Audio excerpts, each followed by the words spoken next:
about the way treat. One second, Madam President. Yes. Just I think Katie is trying to get us to go live. We should be going live right now. Okay. You may want to stand by for a second. Yeah. Okay. Go ahead. We're good. Okay. So again, I want to welcome you all in and thank you for joining us today. And I look forward to hearing this discussion because it's been the topic of many conversations in recent months. The treatment of tenants and landlords and all of that as it relates to evictions. And I know that Commissioner Kirkmeyer, you sent us something about the way we treat properties with code violations, but I'd like to get a better idea of how, just give me a better context, because for the average citizen who's saying, well, how do you put somebody out of a house that's owned by somebody that's got 150 properties and they've got dozens and dozens of code violations and the property has code violations, and there's just so much information that that just sort of angers people in the light of the eviction process. So could you put that in context for me, Commissioner? Madam President, before the commissioner starts, if I can just give a quick understanding, because, you know, I think that we go back to the basics of government and on some of this, when we have three branches of government. So you have the court system, you have the city, and then you have, which is the legislative branch. And so we have to make sure that we are in the executive branch. So three branches of government. And so I think that we need to be very clear on what the courts order. And so one of the reasons why the city and, you know, with the support of the council, really advocated for, and with the tenants union, to have legal representation for each tenant that goes before the courts, is so that they had an appropriate representative to represent them in the system, where before they did not have that. And so currently any tenant that goes before the courts is represented or has the right to be represented by an attorney from legal aid or from one of our civil legal service agencies. In many cases, whatever issues that a tenant may have will be raised before the judge. And those legal representatives will talk about those issues before the judge makes a decision. Once the judge makes a decision, then that is what we are bound to. We can't decide whether we're going to enforce or be a part of it. One of the things that the police department and under the chief's leadership decided was that in order for the police department to even get involved, the judge has to make a body order. So we're not going to go and put somebody out of their house unless a judge clearly states that this person has to be removed, where before that wasn't the case. So there are a number of different other issues, and I want the commissioner to go into our side, but also to be very clear that this is a separate branch of government. We are bound by the orders of the judge that comes forth. And those issues that a person may have, a tenant may have, are raised before the judge, and the judge considers those things before making a decision of eviction. Great, thank you for that background and context. And I want to be clear that I want us to take a real close look at our side, recognizing that we don't have any control over what a judge does or says, but we do have control over the steps that occur before the tenant gets to that part. So the whole thing about code violations and whether or not the landlord can even charge rent when there are violations on the property, and what our role is in that. Do we allow, well, I can't say allow, do we enforce action or the absence of tenancy for properties that have code violations? That's the kind of thing that is still kind of elusive for me. I would say that the commissioner can answer, but I think that we have to be very careful on private transactions. There's one thing when a tenant is, getting DSS, and we're able to say to DSS, hey, listen, you can't, you shouldn't pay this because there's a violation, and there's another governmental agency that's expending that payment. That payment never goes away. If you owe somebody dollars, that, rather there's a violation on a property and the property is, $500 a month, no matter if they have a violation or not, you still have that bill of $500 a month. When you pay it is the question. A lot of times what happens before the courts is the tenant will say, I withheld dollars because there's violations on this property, and that's the reason why I did not pay rent. The judge will ask the question, okay, do you have the money? In order for the judge to consider the violations argument, you have to have the money available. So if you owe, $6,000 and you say, yes, I have the money, I have the $6,000. However, I'm not going to pay the landlord because of these violations, that's a different discussion. But if you say in the court that I'm not paying because of violations and no, I don't have the money, the debt doesn't go away. That complicates matters on that end. And so, the commissioner can talk about our process, and we have to recognize that everybody is granted due process, meaning there's that you have to give built into our system. You have to give landlords, you have to give tenants, you have to give people the ability to correct before you take a next step. And so we can talk about that. And I'm not saying that the system is perfect. I'm saying that this is something that we are constantly working on. The things that, that are being said is just not accurate. And I think that we have to be very clear about what the city's role is in enforcing and making sure that things, that people are treated fairly in our process. So Commissioner, if you want to go through our violations and all of that and the timelines that we provide, that would be great. Yeah, thanks, Mayor. Good afternoon, everyone. So I'll do a couple things. I'll tell you all the ways that we can provide service to people in that situation. And then, I'll start with what the actual process is. So, if a tenant has issues, they call our service centers in their particular quadrant. That support staff that takes that call facilitates the conversation, not only with the complainant, but then reinforces the fact that they have, assumably at that point, called the owner or the manager to relay that issue to the manager or owner. And then they reinforce it by, telling them that they're going to express that concern to the responsible party, and that if they deal with it in a reasonable manner, that they're going to relay that message back to the caller, and then we don't dispatch an inspector. Once something breaks there within that structure of that intake, like the owner says, I'm not going to do anything, or the owner doesn't answer, or we can't get the owner, then we schedule an appointment. So now once we get an appointment and go out and do an inspection, we're going to inspect the whole unit. We're going to focus on what their issues are, but we are going to inspect the whole unit for lead hazards and smoke and carbon monoxide alarms and fire safety things.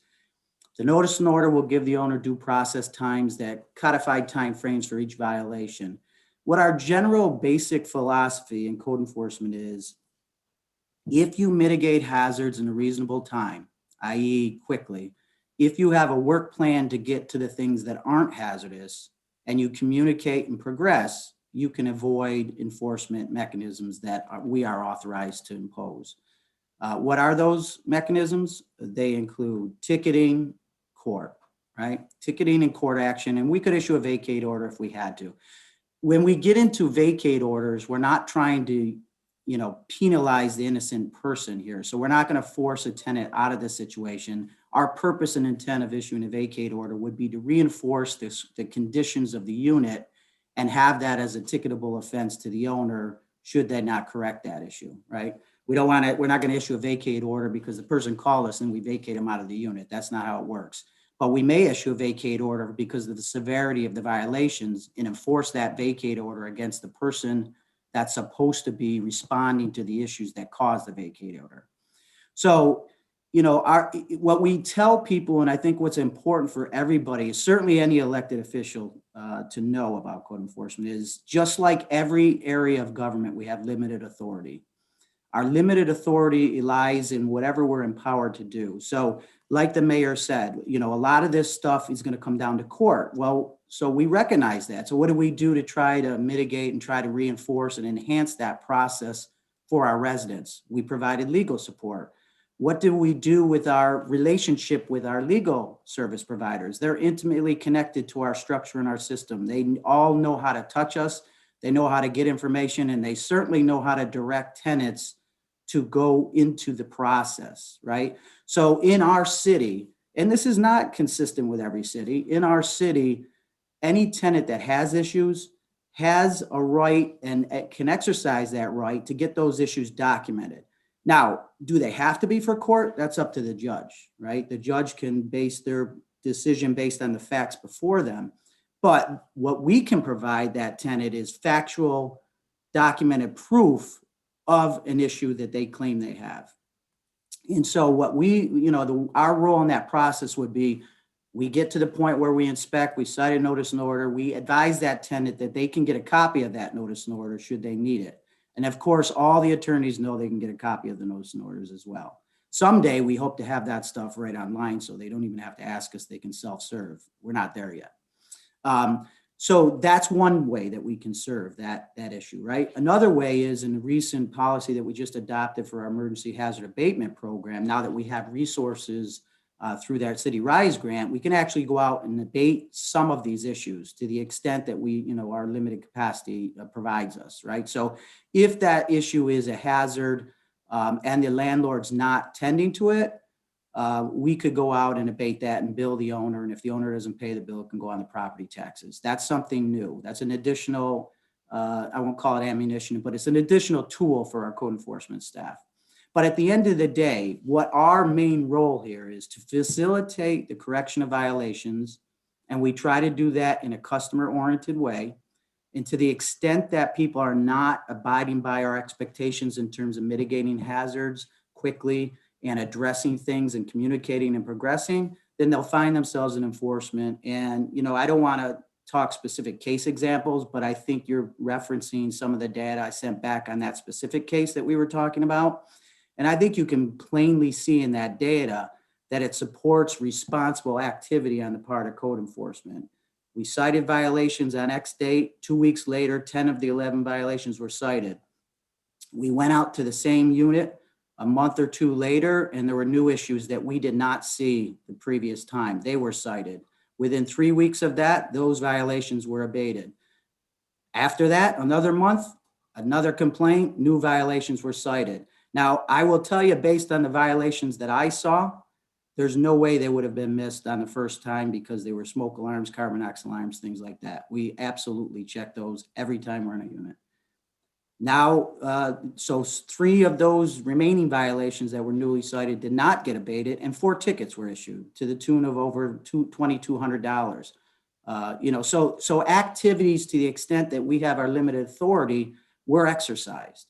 That owner is also on their way to court, or I think they're already in court, not just for that property. So there's certain things that we can and can't do. But I think the main thing that people need to be aware of and focused on is we have a resource that can be provided to tenants in that situation. What is that resource? We can go out and validate violations, we can document the violations, and we can provide documentation to them should they have to use it in any adjudication manner. And even if a tenant doesn't know that, as long as they access the free legal representation that we're providing, they will know that. So that's kind of it in a nutshell, but we can, continue with any part of that you want to talk more about. With the C of O,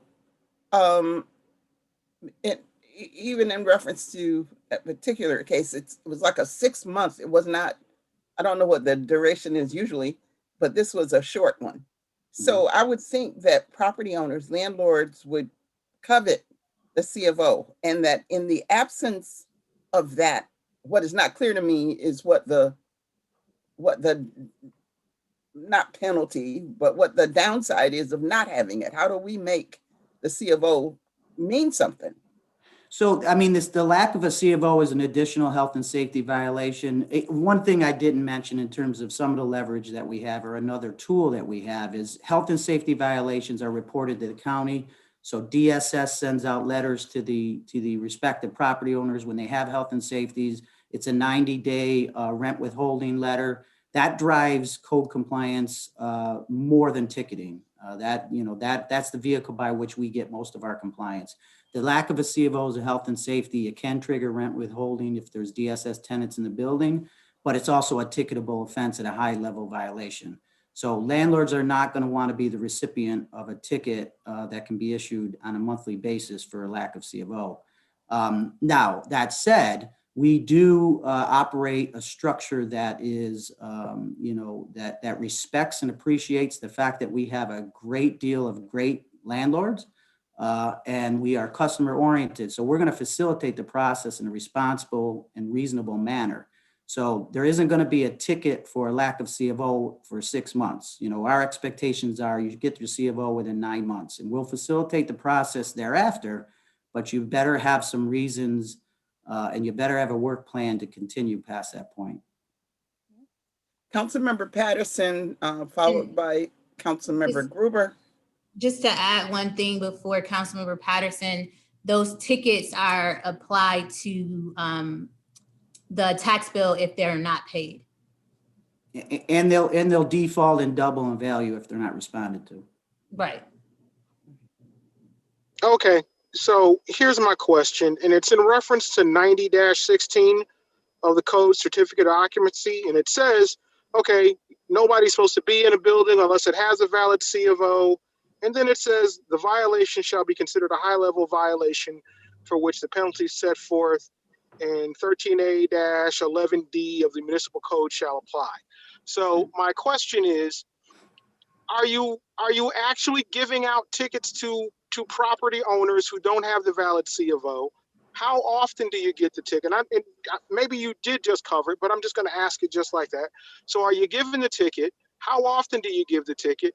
And what is the time frame to solve that problem? So if you have someone who's living in a property and it doesn't have a valid C of O, they bring these complaints to you. In addition to abating whatever problems you find, you have to also go about getting the C of O. So what's the time frame on getting it done? The other question is this: in a multifamily property, if you get a complaint from one unit in the property, do you also inspect the other units in the property? In particular, if someone has a rodent or an insect infestation. As a general rule, they don't live in one place, they live all over the place. But if you only get one complaint, do you look at the other units, or do you simply look at the unit of the complainant? So I'll start with that last question first. So multiple dwellings have to get a C of O renewed every 3 years. That's a pretty quick turnaround time frame in the grander scheme of things. If we get a complaint in a multiple dwelling, we're going to inspect the unit that called the complaint in. Some of that is a capacity issue. We're not blessed to have the capacity to proactively knock on doors. And some of that is we have to focus on our limited inspector hours to where the most urgent needs are. Now, do we have an occasion where multiple tenants are waiting for us when we get there? Absolutely. And we will go into any unit that we're invited into when we're on site. But you got to keep in mind that when we book appointments, we book them with an assumed time frame of a commitment on the part of the inspector, who has other appointments to tend to thereafter. So, within the limits and the confines of their hours of their day, we can do as much of that as possible. Now, if we had a situation, this stuff is not, you have to take a scenario based on the enormous variables that go into play, right? So if a code enforcement officer is at a building and we already have reason to believe that there are, suspect squalor, unsanitary conditions in multiple units. There's issues that impact multiple units.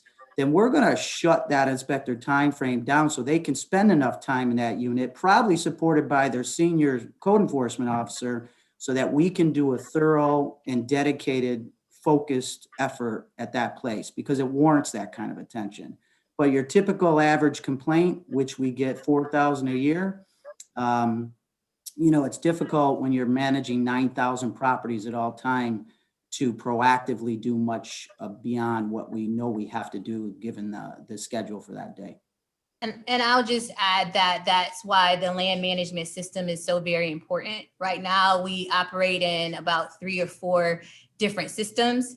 And so the land management system that we are looking to put forth will allow us to sort of streamline a lot of these processes. But I also want to note, because Councilmember Patterson, you asked the question about if a C of O is not on the property and the property is occupied. So we had this situation happen with the multi-unit dwelling before, and it was health and safety violations. They didn't have heat, they didn't have hot water. And we went in to shut the place down to move people out. And the tenants did not want to move. So what we ended up doing in that case, so the question is, you're trying to find balance here. Every situation is different, right? So it's a health and safety violation. You have some people that's complaining, some people that's not, some people that's on DSS, some people that's not. And so we try to get tenants moved into a better situation with some of our community partners. But in some cases, because they're not on DSS, they're on a fixed income, Social Security or something like that, where it is better for them, they believe it's better for them to stay in that condition. We actually went in and repaired the boiler and charged the landlord with that particular expense. And so, our goal is to make sure that everybody is in a safe environment, but just because it doesn't have a C of O doesn't mean that the tenant wants to leave. We don't have the power to say you cannot, even if DSS cuts off the rent and says, landlord, we're not going to pay you the rent. That rent does not necessarily go away. When that landlord makes those repairs and does what they need to do, then they are provided with the money for the rent that that DSS was withholding. And so there is no scenario where the rent actually goes away and is not given the landlord, unless the landlord decides that they don't want the money in or the tenant decides to leave. And that's a civil matter that's handled by the courts on a different level. But we have to find balance in this and try to work with tenants. We try to work with tenants to get the best outcome that we can possibly get with tenants and landlords to move forward. Okay, well, thank you. Wait. Let me kind of dive in here, folks, because I know we got a short clock, but you didn't answer my questions. So let me go back to the first question. So the first question. I got it, Mike. I got it. So the C of O, yeah, right? So the property doesn't have a C of O. It's occupied. We're supposed to be fining the landlord. What is the process? What's the timeline for fining? And it's supposed to be a high-level fine. What's the process? What's the timeline? What's the fine? So the fine starts at 150. The next fine is 300. The third fine and thereafter is 600. So our fine schedules are structured in a low, medium, high hazard structure, right? In Chapter 13A. And this is a high level. It starts at 150. The second ticket is 300, and the third and any subsequent ticket is 600.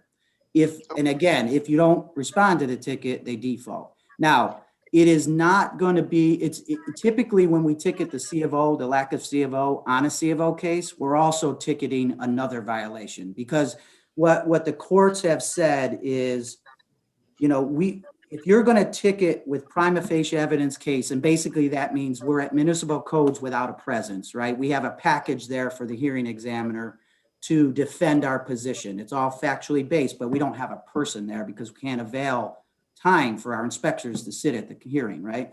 So what it says is we have to demonstrate in that ticket why we're not issuing the C of O, right? Because the landlord's going to go in and say, I don't know why they won't give me a C of O. I want it. They just won't give it to me.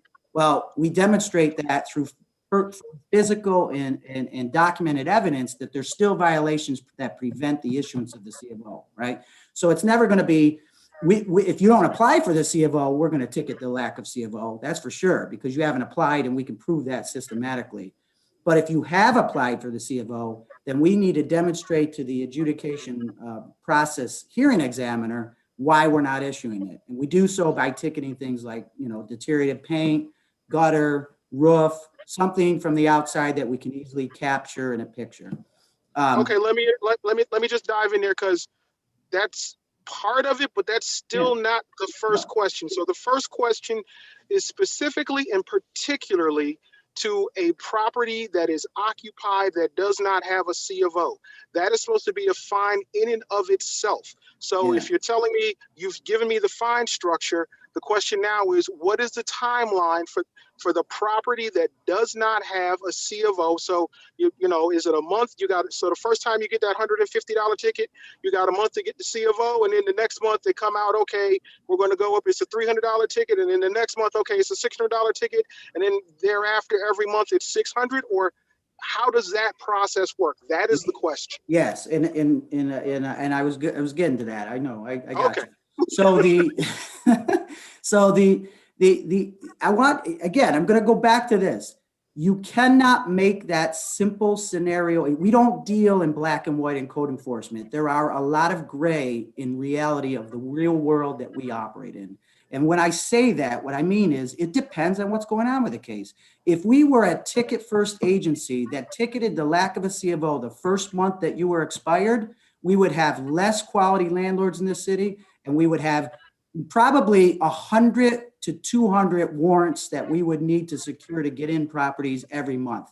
You know how many warrants we've needed? We haven't had to get an inspection warrant in 8 to 10 years, okay? Because we are a facilitating process where we are partners with responsible landlords and advocates for responsible tenants. And I know that some of you probably have seen yourselves in these environments, but I can tell you when you're in thousands of these environments, it's not always it's the picture that's one person paints does not always adequately represent the adequate picture that we see, okay? So we have all kinds of things going on. The mayor alluded to some situations where we have squalor conditions. We're trying to help a tenant get to a better place and they don't want to go. That's real. That happens. Why does it happen? Because it's our experience that in those squalor conditions, no one's paying rent. So people like and enjoy the fact that they don't have to pay rent, and they don't want our help until they're forced to take our help. So those are just, but so Mike, the answer is, if that person is not progressing, abating hazards, and have a work plan that's reasonably agreed upon for compliance, then they will find themselves getting ticketed sooner than someone else. When is that going to be? It could be 6 months into the C of O. It could be 2 months into the C of O. It depends on what the violations are and how that person is responding to the order. There is not, if you're waiting for somebody in code enforcement to tell you at 30 days we ticket this, at 30 days you ticket that, I would not want to work, and I do not support that robotic activity is a productive way to seek compliance or to have the kind of city that we have, where we are asking a lot of our landlords and they are meeting the demand at an 88% clip. That's the voluntary. I'd like to move on to Councilmember Gruber's question so that we then can get to Councilmember Lupien and Councilmember Harris. Thank you. Good afternoon. I'll try to keep it very brief. And Mayor, I completely understand the beginning of what you said about the relationship between the three branches of government. I've been saying from day one, I think we really need some partnership with the courts on this. And speaking of which, prior to COVID, I know there was some movement with the court system through the leadership, I believe, of Judge Dorn and the Justice for All group about trying to link the eviction process of the courts to our C of O process to make sure that they would not file evictions on behalf of landlords who did not have an outstanding C of O. And I've circled back to Judge Dorn to ask about that in the last couple of days. But I'm just wondering, Mayor, Commissioner Kirkmeyer, I know that was a conversation started. Can you just let me know where it is at this point? You want that? I can respond to that. You can start and then I'll finish. Go ahead. So the new law that was recently passed at the state level was an amendment to the multiple residency law. So for a multiple dwelling now, you have to maintain a C of O, and there is a provision legally for tenants to withhold rent in the circumstances where you don't have a current C of O. Now, that was a tremendous benefit to our city, but it definitely was a different requirement for our city. Why? Because we chose back in the 80s to require C of Os to renew. No one else in the country does that. No one. A certificate of occupancy is a legalizing document that establishes what you can do with a property, right? It is the most basic legal form of how you can treat a property, and it's required by every city in this country. What's not required by any other city in this country is that C of O to be renewed. Now, the value that we have in doing so, and the foresight that people that adopted these things back in the day experience, is now with this law that says that you can withhold rent legally under that scenario, it provides an additional tool for the legal professionals to solicit and to assist their clients with. So I think that does happen, but it does not apply to all scenarios. And I don't want to put my legal hat on, but oftentimes we do. So, Councilmember Gruber, we are still meeting with the Justice for All group, and we have a tenants, we meet with the landlord tenants union, the tenants union, as well as the landlord group as well. And so, you know, as you know, with the pandemic, a lot of things have been put on hold. A lot of cases have been delayed. You know, we have, you know, cases with a number of property owners right now that we really want to bring to court, but we can't bring to court because of the situations with the courts being shut down, because in times being pushed back because of the pandemic. So we will continue to have these discussions, but we don't have an answer just yet. What we were able to do was to make sure that tenants get legal representation, that judges understand what the, you know, the new laws and different executive orders and other things are, what they say. And, you know, we try to, you know, make sure that we're on top of it and working directly with the court system, as well as all of those different entities as a city to move it forward. But that is not an issue that has been removed from the table.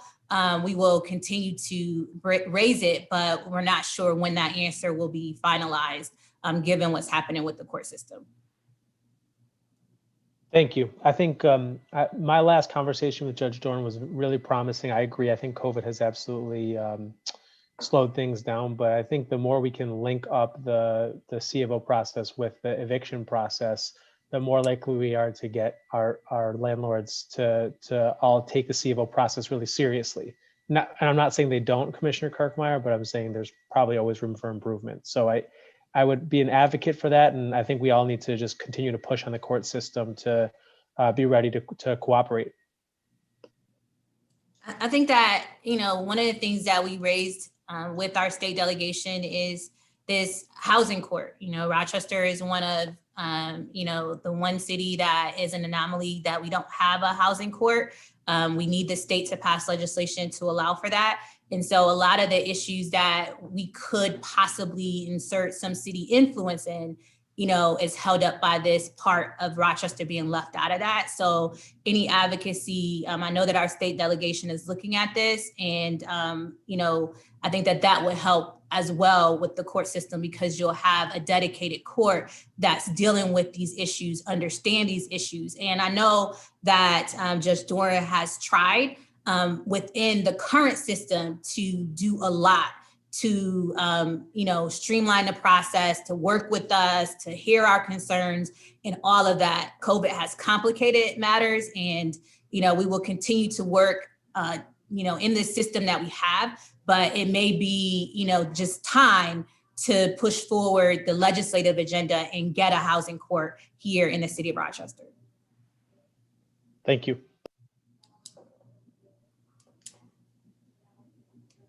Councilmember Lupian? I'm sorry, it was Councilmember Harris.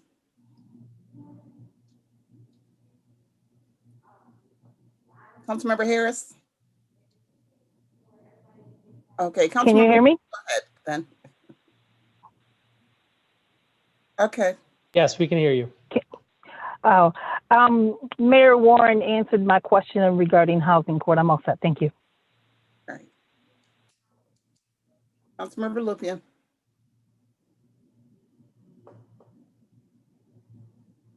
Okay, apparently she's not available. So are there any further questions? I have a couple questions, but I'm pretty sure it's a state issue that I'm going to ask for, but I'm just to get clarification, please. Go ahead, Councilmember Lupia. Thank you, President Scott. For code violations, I know that we try to hammer pretty hard on, making sure that we alleviate some of that from our landlords. What about, is there anything that can be done about the other way around when it comes to folk, tenants who are destroying properties on their way out? Is that something that the city can work with the grants that are in place right now to help landlords to fix up some of those issues? Or is that only a state issue that we would have to go up to?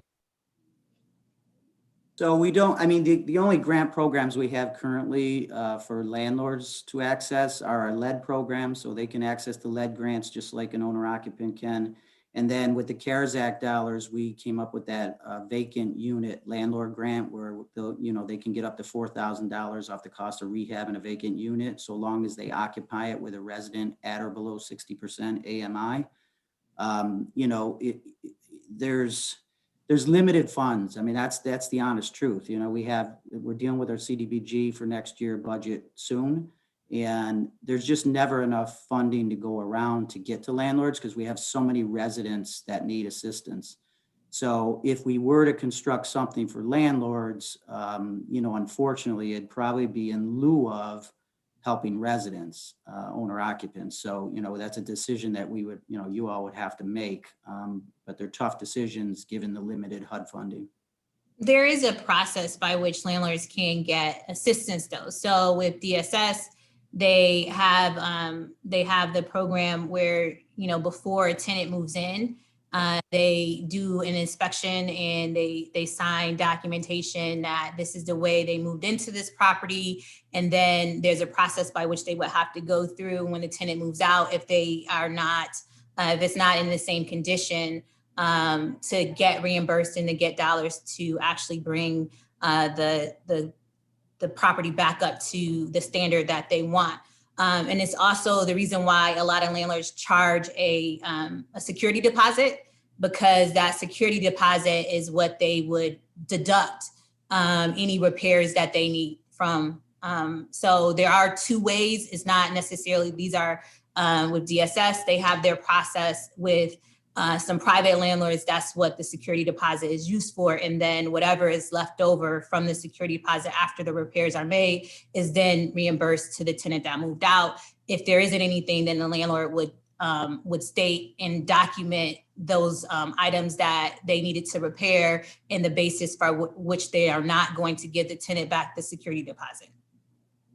Is there ever a time that we could, because I know that if you're going to hold back any rent from your landlord due to issues you're having with them, you need to put those funds in an escrow account, correct? That is in the name of yourself as well as the landlord. Is there something that the city can do to set up any type of account like that with us where we hold the funds and that way we can inspect it to see if those allegations are correct, or is that not in our hands or in our wheelhouse?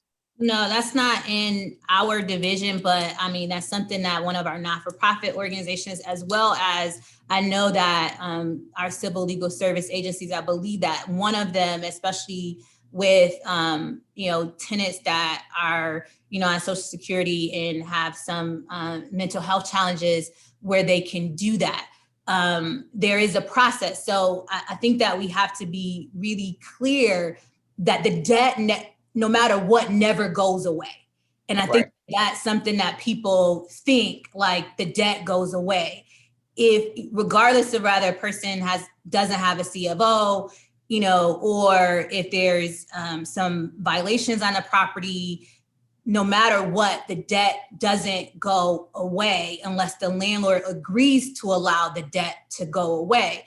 Now, when you withhold rent because of violations on a property, you have to, even if you don't put it in escrow, right? Even if you don't put it in a proper account, when you go into court and it's $3,000, you say, yes, Your Honor, I have a certified check here, or I have $3,000 cash right here for the landlord, but I'm not giving it to him or her because of this. That makes it a valid argument. But if you say to the judge, no, I don't have the money and I'm still withholding it, then that argument sort of goes out the window for the judicial system. And so I think that, as anything, there are ways to improve. I think that this is an education thing, because I think that people think that because they don't necessarily have to pay the rent or turn over the money, that the debt goes away. It doesn't. So maybe that's the sort of basic misunderstanding. The belief is that you don't have to pay rent if the property doesn't have a C of O. Now, if you interpret that literally, it means you don't have to pay it, right? Right. But what it really means is you don't have to pay it to the landlord at that time. Is that true? Because I've heard different. I've heard if you don't have a C of O, the landlord does not have the right to collect rent, which is very different from if they're withholding because of habitability issues. Well, collecting is still, I mean, it's still the same thing. They can't collect it, but you still got to pay it at some point, apparently. Well, I guess I'd like more clarification on that, because I hear differently. The debt never, so you agree when you rent the property that you are going to pay $500 a month. I'm just saying that random. It's $500 a month. And something happens, there's no C of O. And so you say, okay, well, there are these violations. I am not going to turn over that $500 a month. It doesn't mean that you don't ever in perpetuity have to turn over that $500. It means that at that point in time, you're holding money for a valid legal reason. And if the demand is made on that money, that's why the law sets up this escrow thing, this escrow account, where it says that you have to put it in escrow, is because the debt never goes away. Now, when you go to court, the judge will decide whether you need to turn over that money or not, or if the dollars are reduced or not, or you make a deal with the landlord about how much money he's actually going to receive or not. But that original $500 a month never goes away. That landlord is always entitled to it, if not then, someday in the future, or until they relinquish their right to it. Yeah, and I hear you saying that is absolutely correct. As a landlord who has been to court several times for eviction purposes, that is absolutely correct. But I hear that for habitability issues, but Vice President Lightfoot, I'm sure you've always had a C of O. I from what I hear, and maybe I've gotten wrong information, that the C of O is different because you're legally not allowed to collect rent because it's not a property license to be able to do that. And so I don't know if there's some variability in whether that means rent is owed or not. So I can't give you the legal opinion. Probably Corporation Counsel has to give you that, but I can tell you the intent, because this is put it into a code enforcement section of the state law. So basically that law was created to say the multiple dwelling law and multiple residency law were basically put in place because cities were being built up and warehouses were becoming rental units, right? And they were becoming these things without inspections. And so they were not safe, they did not have fire safety mechanisms, they didn't have two means of egress. And so those laws were put in place to make sure that a property that was going to house a lot of people was situated to provide safe egress to people that need to get out of a building. And so if you don't have a C of O period never issued to a property, I assume the judge is going to treat that differently than in the city of Rochester, where you just didn't renew the C of O that already had legally established that use. That's how I would see it. Okay. Yeah, and And VP, how I would see didn't it, mean to cut you off. if it takes away the legality of it, Mary, then that takes away the legality of the landlord's part as well. If they're saying that, oh, you can't charge me rent, I should be living here for free, well, then the landlord can say, well, you're not supposed to be here, I can go in there and take you out myself. So there's double side coin to that. So you got to make sure I agree. You owe the money. If you live there, you owe the money. Well, and just put reasonable content in play here, right? We always have thousands of people going through the renewal process, thousands all the time. So you know how many units that would apply to that? It would be probably as devastating as the pandemic in terms of rents being paid. Yeah, And I think that is that definitely something that needs to be cleared up because there is a misconception. The legislative intent, and it's what the courts ultimately decide. So if the courts decide that you don't owe it, then ultimately you go before judge, the judge decides that. That's not left up to us to decide. What has been decided, from my understanding all the time in the past, is that the debt is always owed, and that you can, when you go before the judge, before, I'm not sure, I haven't been in landlord-tenant court in a long time. Before they try to work out an arrangement to say, and a lot of times the landlord will relinquish back rent. They'll say, hey, listen, I just want you to leave. You don't even have to pay me the back rent.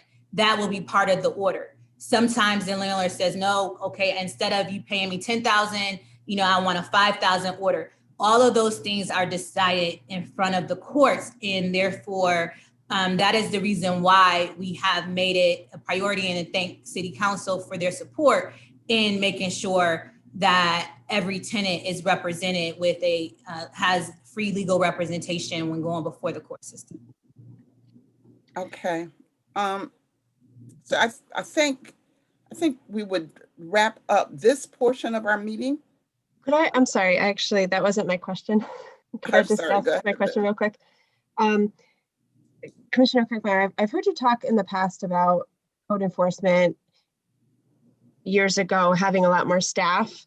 And in one of the questions, you kind of said, well, we only have so many code enforcers. So I guess in a perfect world, if we had all the funding, how many more would you need to kind of meet the demand? I see you're smirking. Well, do I answer that from a department head perspective? No, the truth is this. Where's the mayor? She disconnect? She's still there. We just kicked off budget. So. Yes, we did, and that wish is not going to come true. But here's the thing. They have 300 plus cases apiece, our inspectors. Is that adequate? Possibly, if they had the right tools to do their job, which land management will provide. So we know we're going to get some benefits and relief in the form of technology updates. What will that do? It will be able to point the inspectors in the direction they should be pointed in terms of assessing what should be a priority, right? Right now they have 350 cases. So it's one case is a needle in a haystack. And unless it's getting the voice of the complainant continuously coming, it's just one of 350. And so it gets attention, but it gets attention equal as other cases. So, I think technology will put us in a better place. I mean, if you ask me reality-wise, they probably shouldn't have more than 250 cases apiece, but I think they can do it a lot better than they do it now with the new technology that we're anxiously awaiting. Thank you. Okay, so I thank you for that, Commissioner Kirkmeyer, and your staff were present. Mayor? Before you turn it over to the next subject, I just wanted to, one of the things that we are, just update council on something else that we are looking at, and that is, the issue of, so what typically happens is the landlord would pay the marshal to serve the warrant to actually, evict someone. The marshal would go serve the tenant will be given whatever timeline, rather that 72 hours or whatever timeline they agree to vacate the property. If the tenant does not vacate the property, then what the chief has required is that for the marshal to go back to court to get a body order from the judge to say, hey, listen, if this tenant does not move, then we want them to be forcibly removed. One of the things that we want to be able to do, and we're looking at this and talking to Commissioner Torres in her process with what they're doing with the social workers and with, the violence response team is to possibly look at, in those cases, sending out one of our workers prior to the police to see if we can provide assistance in between, to say, listen, we know that the marshals have served you, and you've stated that you don't want to leave. However, let us see if we can get you into proper housing. What is the issue? What is the problem? We have this court order, so that it's not an adversarial type of removal. That's something that we want to work with the court system on, and it's not going to be something that we can do overnight. But, we do think that there's a more humane way to do this than what has been operated in the past. And it's something that we are looking into. Okay. Well, that is a good segue into the second part of our meeting, which really has to do with our response, the police response to evictions, and also the police planned response in terms of protest. So, Chief Harriet, if you would brief us on that. And I think my initial concern was the police response to the issue on Glasgow Street. I mean, that was just sort of at the heart of it. And I understand that you've taken a look at that and you can put that in some perspective for us, and then go on to talk about response to protests and the issues that we have raised previously. Sure. Thank you, Madam President. But if I could first ask, how much time do we have? I'm not sure. I just want to stay on. Well, at least a half hour, if Okay. council members are willing, I would imagine. Yeah, we can do that. We can do that.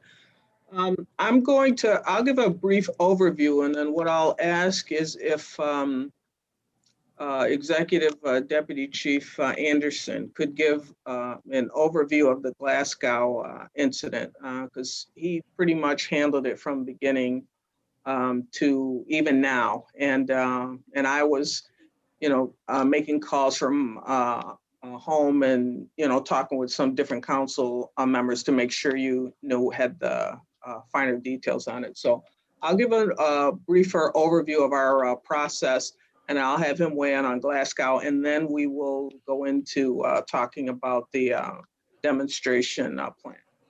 So,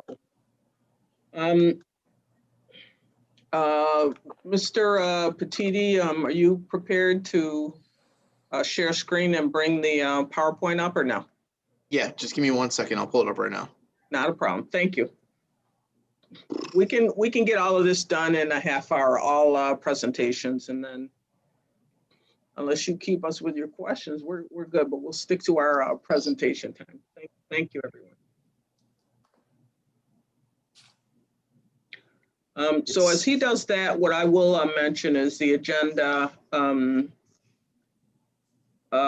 We're, as the president said, we're gonna just discuss the overview of our department's response in dealing with the evictions request. And, oh, I think we're there. Okay, great. Great, thanks so much. Should be coming up now. It's there, yeah, thank you. So if I could get to slide, yes, all right. Slide, yeah, if I get to the next slide, please, thank you. So our intent here, the mayor had alluded to it earlier, but our goal really was to just ensure that there's a fair process, because that's our role as law enforcement, is keep the peace and make sure there's equity in the process.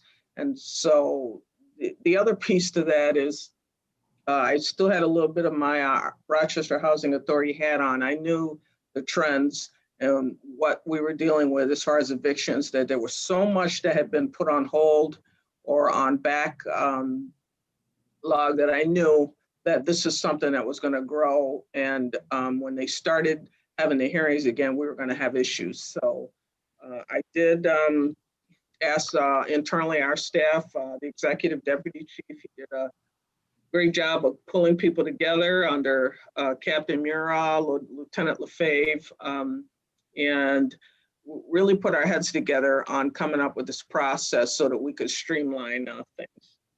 I will reiterate, and that's what I've been sharing with the public is we really have no involvement in the eviction process other than if there's a court order and we are directed by a judge, then our role comes into play. Other than that, we work closely with Commissioner Kirkmeyer's group to offer, mainly to worry about prevention. How can we stop this from even getting to this point?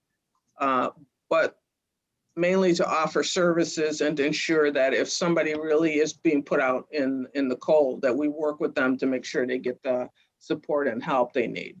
So we've had many conversations amongst team members, and I think we've got a decent process. If I could go to the next slide, please.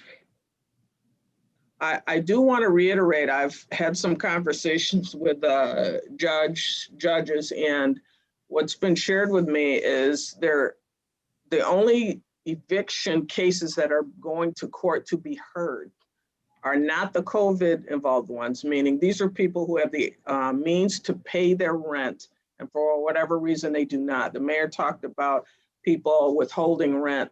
That would be one of those cases. Another is someone, who's been a danger, disruptive, loud music, violent. Those are the only cases going even to a hearing. If there's any sort of COVID concern, they don't even come to court. So we should just be cognizant of that. If it's gotten to that point, they've screened it for a COVID connection. Next slide, please.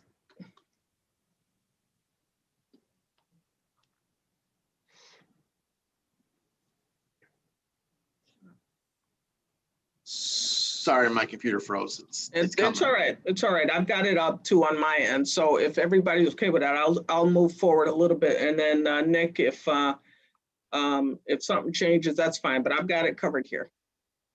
Yeah, we're peacekeepers. We're peacekeepers. That's our role, and that's our position. We continue to believe that, feel that. And like I said, we become involved when there's a court directive. I've also had conversations with judges on this, and they've reiterated to me that if they give a court order that says we're to take certain actions on a certain date or by a certain time, if we don't follow that, then we ourselves are actually in contempt for not following their directives. So, it really is not our place to censor what the judge is doing, but just to follow a directive of the court. Because the way they see it, and rightfully so, they've got all the information on the case. They've been doing their due diligence and have that information. What I do reiterate to people is that you can't arbitrarily withhold rent. I saw this a lot in dealing with Section 8 people in, that's too far ahead, Nick. I saw that in dealing with Section 8 tenants. And I had to keep reiterating to them so they didn't leave themselves open to eviction, is that you got to file a complaint, and the rent is held and paid by like a third party directive of the court process, and they hold the rent until corrections are made. But you yourself can't do it arbitrarily, or you leave yourself open to that. I mean, I can't tell you the amount of times I've had those conversations. And looking at the slide entitled, civil orders contempt, that's the order, and Deputy Chief Anderson is going to talk a little bit about that. But that's the piece involved where we've changed our process, where unless this piece exists, then we don't, we're not involved in it. We still come on occasion to keep the peace, but by and large, most of the evictions we're called on to stand by on are really event free. It's on the rare occasion that we have people that have refused. But also in this current environment and the advocacy against having people evicted, I think we're seeing a little bit more of that on the advocate side. But certainly I'm all in for ensuring that there's a fair process and people are treated fairly. we've had side conversations with some of us who are on this meeting, and we've certainly had landlords who were fully aware that their actions were illegal, but elected to move forward anyway. And it was only after we had to threaten them with arrest that we were able to get them to comply with what was the right thing to do moving forward. So we will continue to do what we can to ensure people aren't mistreated or taken advantage of. And I welcome your calls or concerns on that. If we want to look at go to the slide for illegal evictions, next slide. We have a process down. Again, kudos to Captain Mura and his team, Lieutenant Lefebvre. We did this, and again, I got to credit my team, because this is something I know. When you have a process like this where it gets a little involved and there's technical knowledge that's needed, you've got to stick to the same people, give them the training and support they needed, so that we didn't have people calling for help, and then you'd have a different officer who wasn't up on what the protocols was, and they'd say, well, I don't know what to tell you, I can't help you, it's civil. With this team, we avoid that. And again, I have to credit our folks. I've seen some of the crime reports, and it's exactly what I'm looking for. Explain it to the landlord. Here's the rule. It's a criminal charge. If you take this action, do you understand that? And so we've certainly gotten a bit better at compliance on that. When the neighborhood service center folks are off, then the 4th platoon will respond to that.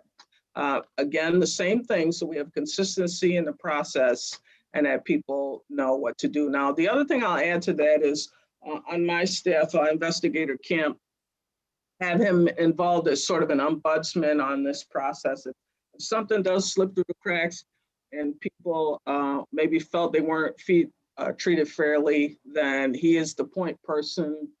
I've had him attend meetings with the tennis union. We've had meetings with them and some other groups to have some conversations about this. So we're all on the same page. Nobody wants to see somebody treated unfairly, at least on my staff. And we tried to pick very carefully for that. And I do want to thank Commissioner Kirkmeyer and Carol Wheeler and his group for working with us behind the scenes to make sure we were all on the same page and clear about what we were going to do moving forward. On collaborative partnerships, just more of an FYI so that you're aware, these are the groups we've been working with. On this court housing group, I've been with that from its inception, from when I've been working in RHA, so it's helpful that I was very familiar with it and knew what it was about. A lot of the people there I know. I've known Judge Dorn for years. I consider him a friend. And we did talk about trying to form a housing court per se, and it's still a possibility. It's just, how it is when you're trying to bring about change, then there are obstacles that are involved.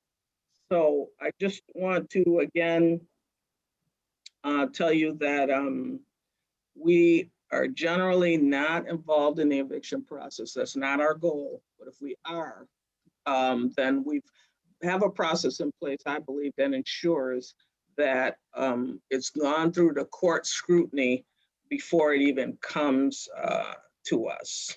And so we want to ensure that we follow that process. We'll stay on top of it. Certainly, if there are any issues, we have a team in place that we're meeting. We'll work out a meeting schedule, right, Commissioner? But now that we've got the pieces established, and we want to touch base periodically to make sure we're on point. And like I said, nothing's falling through the cracks.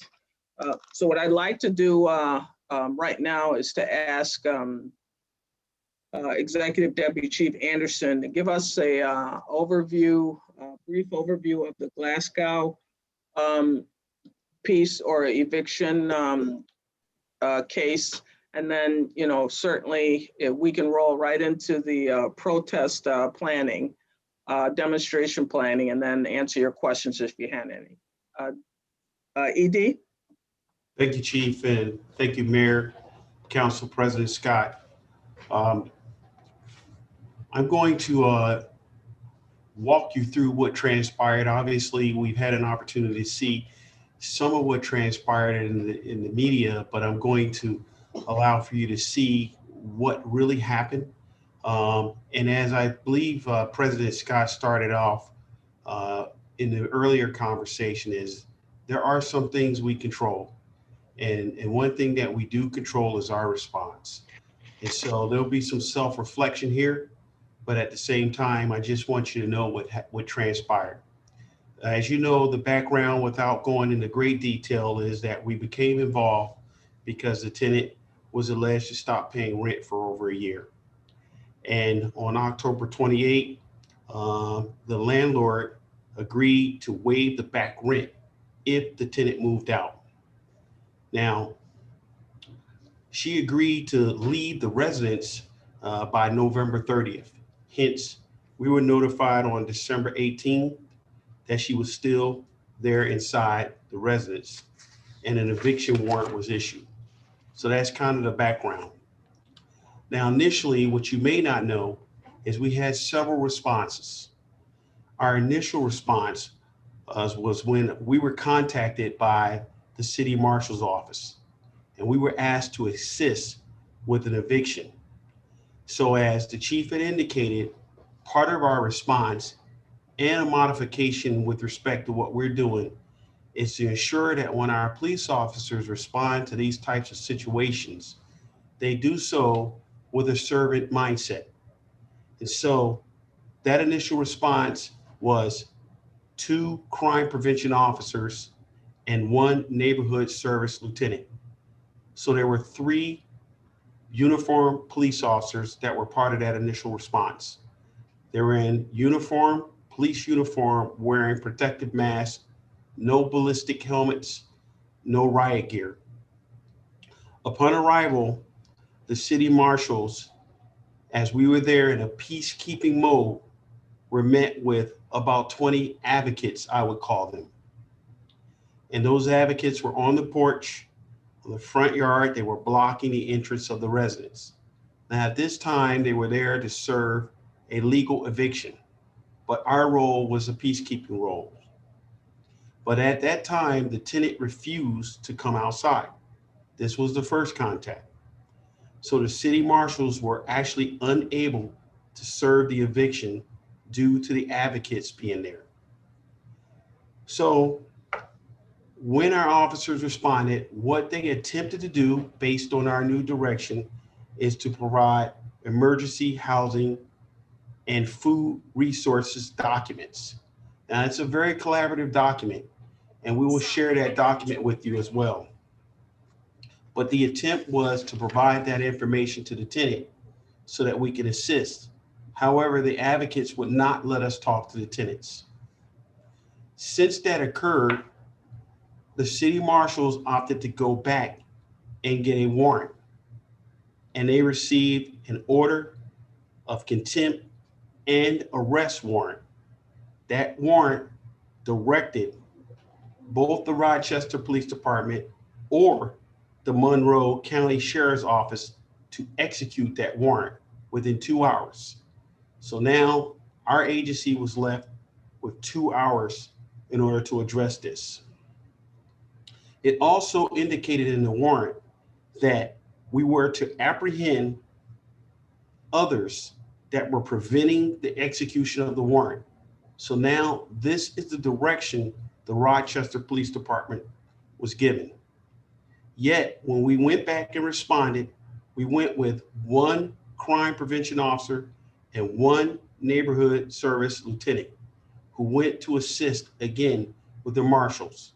This was the second response. The first time with 3 employees, the second time with 2 employees.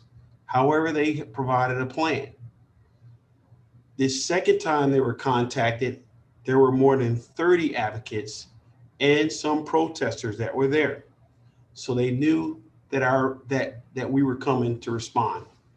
In addition to that, there were several calls with the tenant making her aware of the fact that we were coming back in 2 hours and asking her, in fact, she agreed that she would leave the residence before we came back, but she did not. And there were other advocates and protesters there. When our officers came at that particular time, the officers started giving verbal warnings. More than 10 verbal warnings were given from a PA system outside the residence, asking the individuals to leave. And that did not take place. What you saw at that point was a number of officers, about 20 police officers, walking in tandem in order to effect an arrest, primarily because the judge indicated, sorry, we got an automatic light. The judge indicated that, or directed us to make an arrest based on the order of contempt and arrest warrant. So as these officers were walking up, there were individuals that were preventing them from effecting the arrest. Now, it's important to note, as I indicated, there are more or about 30 different individuals there. And many of them were not arrested because they did not prevent the officers from making an arrest. But 15 of them did. Now, the officers made these arrests. The officers had on riot helmets. We talked about that specifically. I met with the officers, the leadership.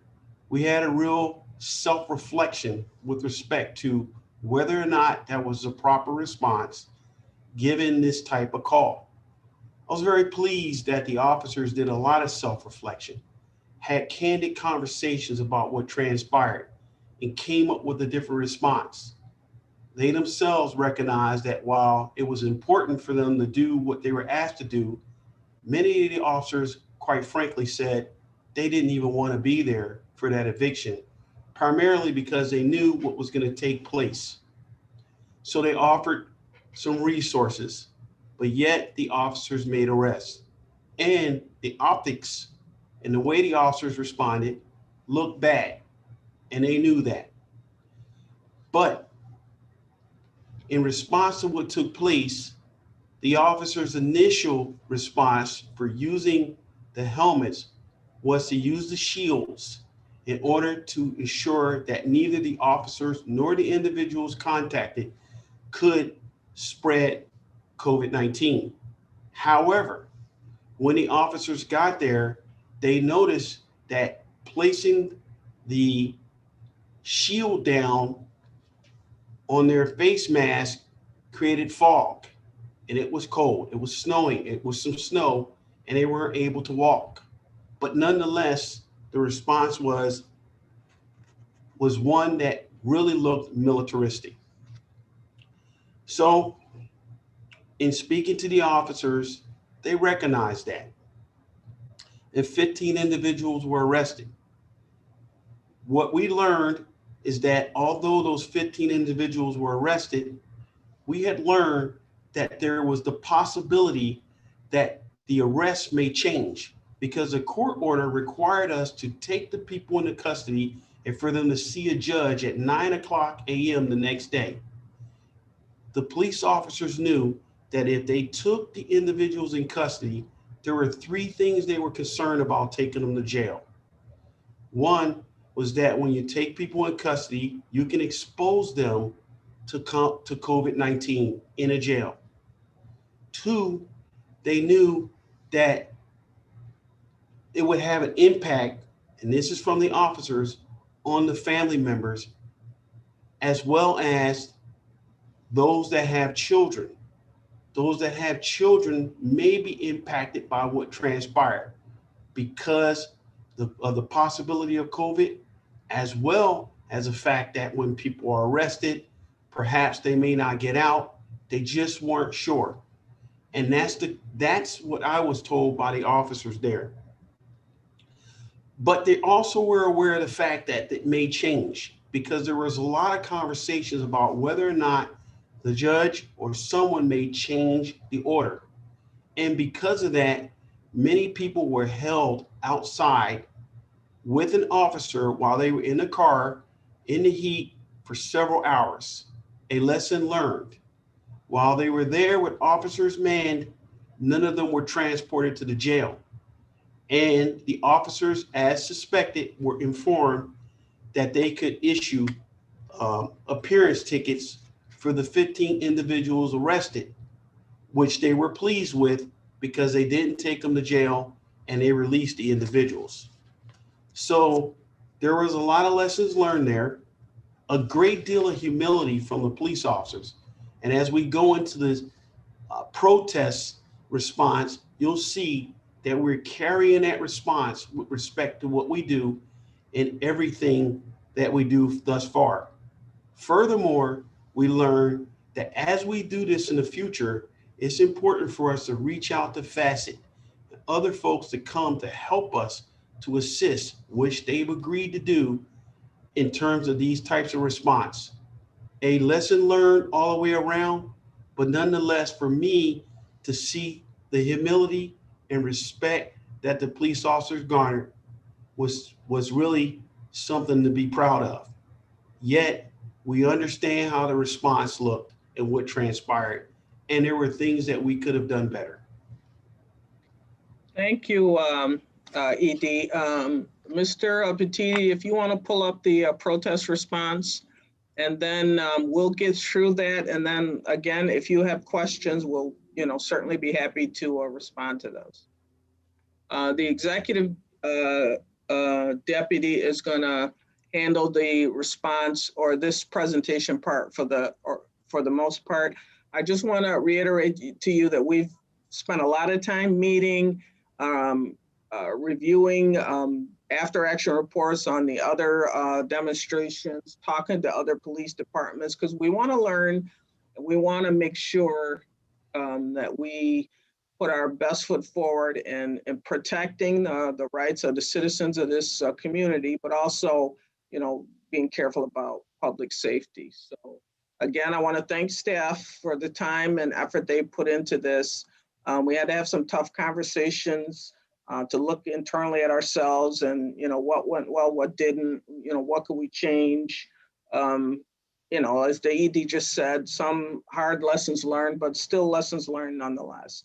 But what we're driving us here is we all get and support that the citizens of this community have a right to demonstrate peacefully. That's their right. We know that, we agree with it. And our job is to ensure that that happens, but obviously that we keep people safe. So ED, it's your show. Thank you. Thank you, Chief. So as we move into the civil unrest protest, you'll hear a similar theme. There are a few things that I want to start with. First, as the Chief indicated, and you'll hear over and over again, our response to protests. Yet the Chief delivered a great and fantastic message to the employees that set the foundation for where we're going. And it talked about how we will address peaceful protests and individuals' rights to protest. The Chief set an extremely good tone with respect to that. But she also talked about setting a tone for these three things: that we want to exemplify a great deal of patience. We want to ensure that we do what we can to exemplify de-escalation as well as professional excellence. Now, we start with our planning phase. And I'll move into this relatively quickly.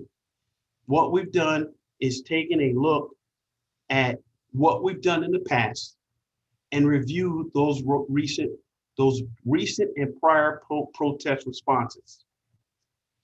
And as we've done that, we've also brought in a number of subject matter experts so that we can learn from what transpired in other places. We looked at Los Angeles from a historical standpoint and brought individuals in to talk about what transpired with what took place at Rodney King and how that impacted the community. We looked at what transpired in Minnesota We brought subject matter experts from there, as well as Seattle. And then we also reached out to the International Association of Chiefs of Police in order to work with technical assistance from the Collaborative Reform Initiative Technical Assistance Center. Now, what they do is they'll allow us to have what's called peer exchange partners, those experts that'll come in and help us. And we've spoken to many of them already.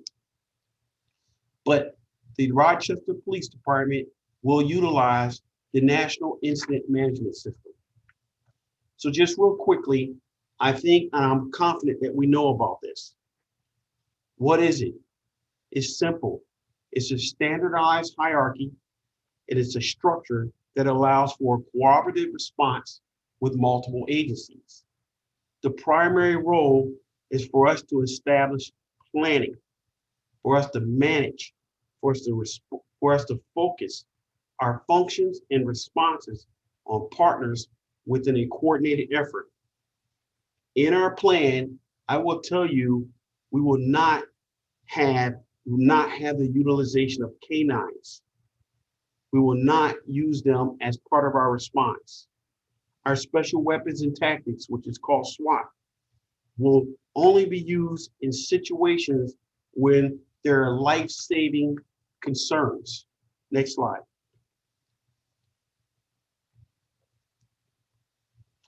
Next slide.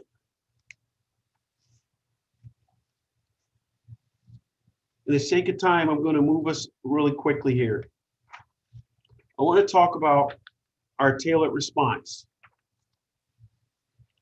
As you know, many times it is important for us to have a graduated response and one that allows for us to take in consideration peaceful as well as non-peaceful protests.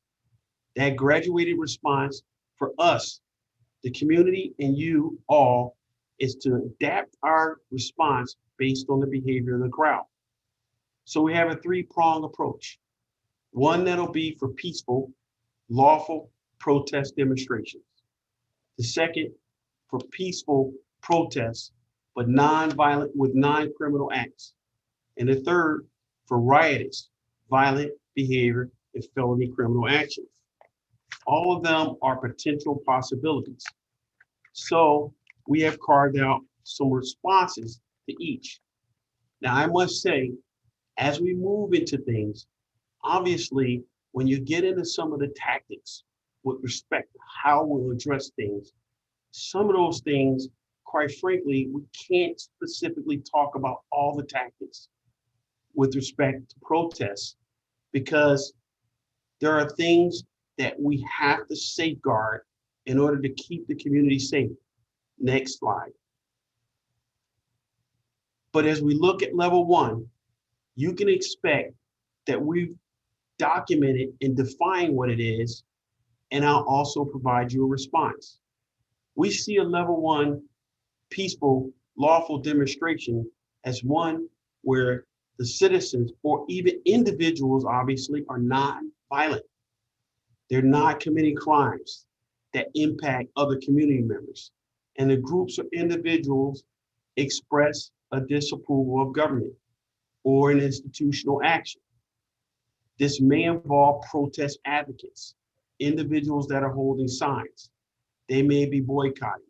They may participate in marches, sit-ins, all types of things, handing out flyers. In response to those types of incidents, we will monitor the protests. There may be little to no contact by our police. Our police officers may contact the protesters to make them aware of current laws, to make them aware of noise ordinance or perhaps road hazards. Yet you should know that we will monitor the situation to determine if intelligence tells us that there's a need for us to intervene, because obviously our greatest concern is to protect the public, but not to intervene in peaceful protests. The utilization of chemical munitions or less lethal options will not be authorized when addressing a peaceful protest where no crimes are being committed. Next slide. Level 2 is a peaceful protest. And in this instance, we're speaking specifically to nonviolent yet criminal acts.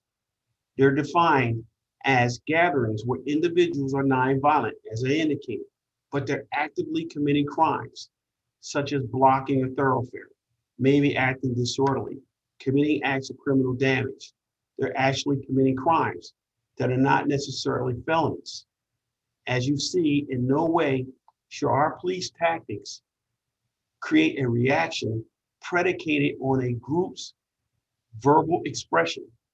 It will not be predicated on a disagreement with actions or those that have a disdain for government or any level of institution. We're not going to predicate our response on those types of things. However, we will monitor them. These are situations, if not managed properly, may require mobile field force, but not necessarily. And that approval will come at the deputy chief level. And keep in mind, these are non-violent criminal acts. We will document the individuals that are at the crowd, if we can, to observe whether they have a history of aggression. That's in order for us to assess whether there's going to be additional concerns. We will monitor to see if there are acts, if individuals are actively showing physical aggression. We will look to see if there is violence emerging, because we know if that takes place and we see things moving towards riots, towards violence, or incidents where the community is injured, it will require a different response. Next slide. Our final slide is one in which we hope that will not happen. And in speaking to our officers collectively and those in leadership, they have clearly made it known that they really do not want to address these types of issues. However, they know there's a possibility.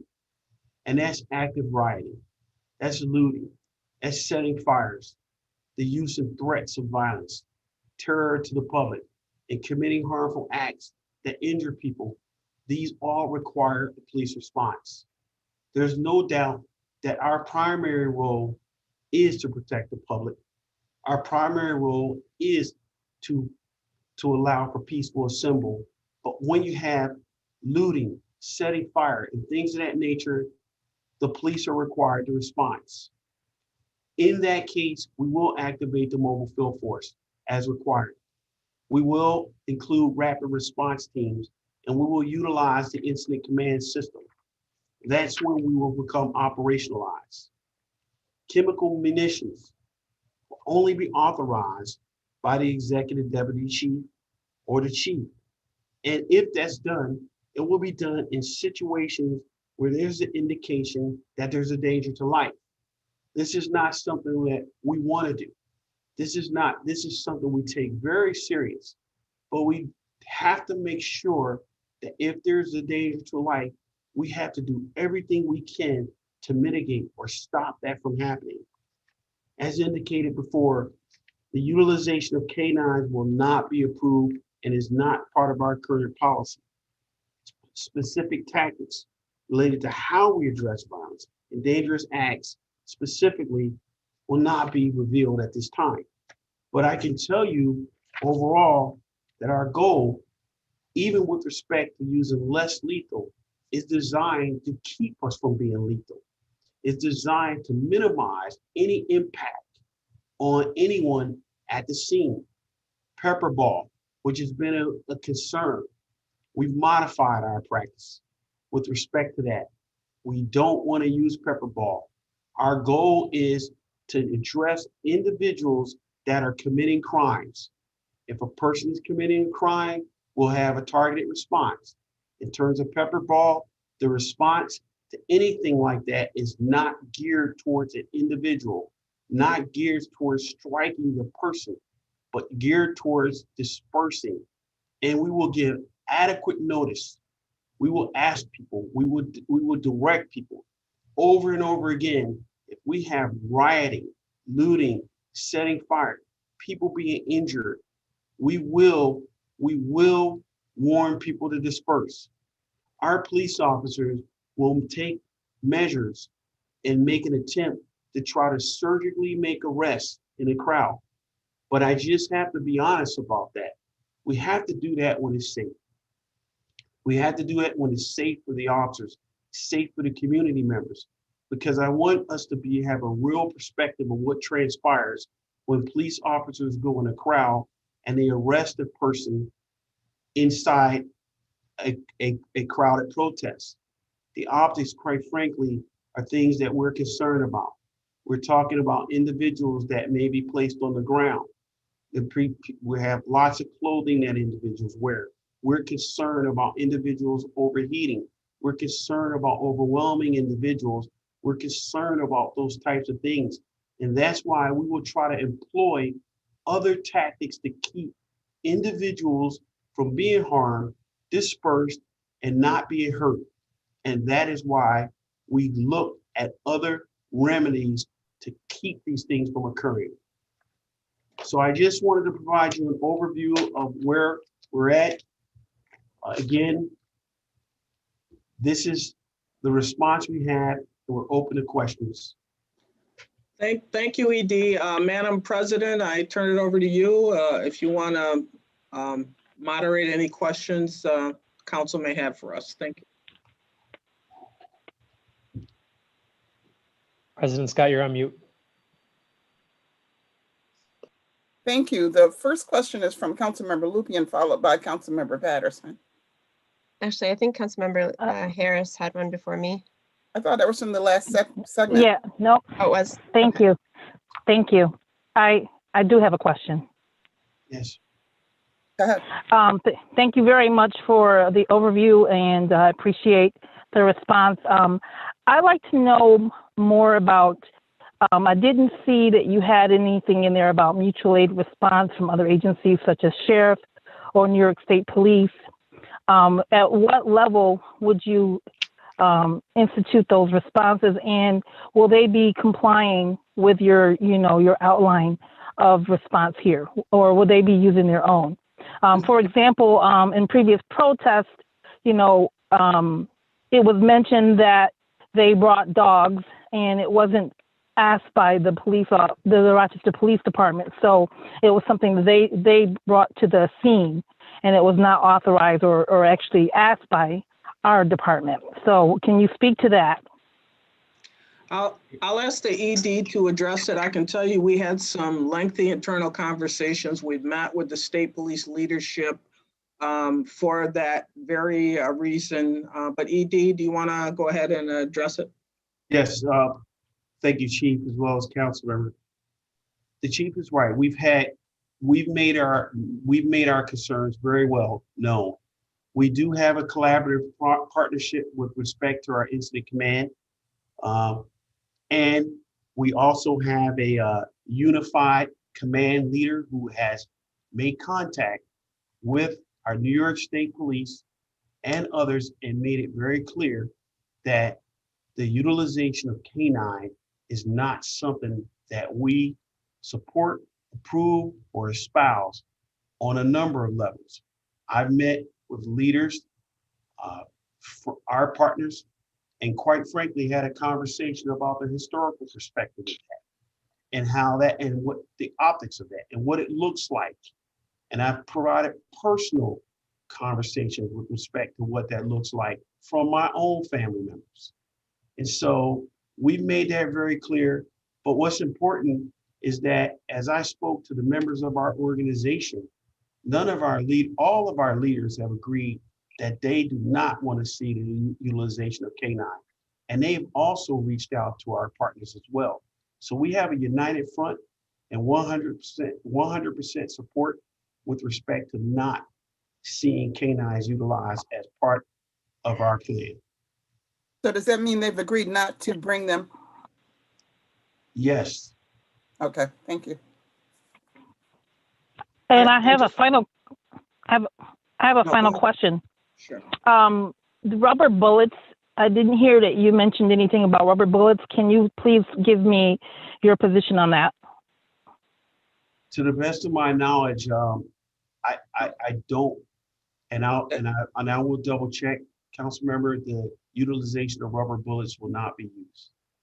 No, I don't believe we had those in our arsenal at all. It's the first I'm hearing about it, so. And I can assure you we've sat down and gone over, risk and what we, it's saving the more intense arsenals for extreme circumstances like what's going on in DC. And if those things aren't present, then it's not going to happen.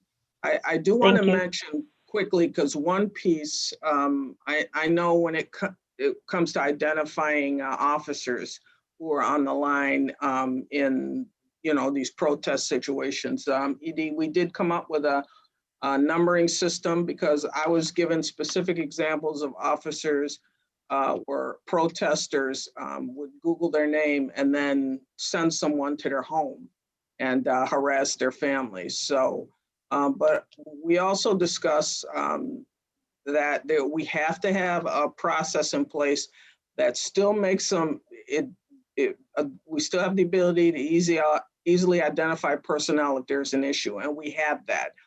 I think it may be even more convenient than nameplates. It'll be larger, visible numbers. So it may actually be better than if we just let people wear their name tags. So, correct, ED? That is correct, Chief. So Councilmember Harris talked about rubber bullets, but I want to go back to the whole pepper ball thing, because based on what I've heard, RPD is more lethal with pepper balls than anybody ever would have been with a rubber bullet. So I heard what you said, but I guess I'm not convinced that there's a way to, all of the things you described about the process that will be used are the things that we were told before, but that's not the way it happens. And even most recently at Glasgow Street, I understand there was an officer there with a pepper ball gun who was acting like he was itching to shoot at somebody. So I just don't know what we can do to provide assurances and guarantees that the actions that were taken during the actions in the summer, that won't recur. I can tell you first, we can certainly look into that. The ED and I will address that, but that's the first I'd heard about somebody with a pepper ball gun at the Glasgow incident. So we would certainly definitely follow up on that. But ED, you want to talk about it? Because I can just tell you that with the different departments we talked to, that the use of that, those munitions, come with a certain level of responsibility. It's one thing to have them and just shoot them at random. It's another when you have a tactical response. And so, ED, do you want to talk a little bit about that? Yes. So